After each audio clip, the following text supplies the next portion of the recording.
زیاتر لە 200 زانا داوای بەکارهێنانی زەریاکان دەکەن بۆ کەمکردنەوەی کاربوون لە بەرگەهەوای زەویدا. پرۆفیسۆرێکی ئۆقیانوسناسی بە ناوی ئۆلف ڕیپسل لە ساڵی 2022 چاوپێکەوتنێکی سەبارەت بە بەکارهێنانی زەریا بۆ بەرەنگاربوونەوەی گۆڕانی کەشوهەوا ئەنجامدا. لەم چاوپێکەوتنەدا ڕایگەیاند کە زەریاکان دەتوانن ڕۆڵێکی گرنگ بگێڕن لە کەمکردنەوەی کاربوون لە بەرگەهەوای زەویدا. لەم بارەیەوە وتی لە قۆناغێکدا لە ماوەی خوێندنی پیشەیمدا بە دوای چۆنیەتی چارەسەرکردنی کێشەی کاربوون و دۆزینەوەی بژاردەی گونجاو هەستم کرد کە زەریاکان دەتوانن کاریگەر بن لە کەمکردنەوەی گۆڕانی کەشوهەوا.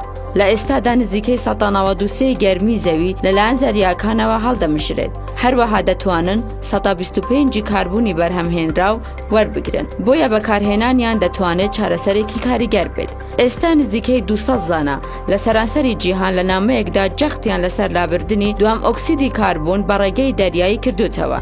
لە نامەکەدا کەواژووی ئەم زانایانیان لەسرە هاتووە. ئێستا کاتی ئەوەیە کۆمەڵگەی شێوازەکانی لابردنی دوام ئۆکسیدی کاربوون لەسەر بنەمای زەریاکان بخاتە قۆناغی توێژینەوە و پەڕەپێدان و تاقیکردنەوە. چونکە ئەم شێوازە دەتوانرێت وەک پۆتانسیێلێک بۆ زیندووکردنەوەی کەشوهەوا و یارمەتیدانی هەژمار بکرێت.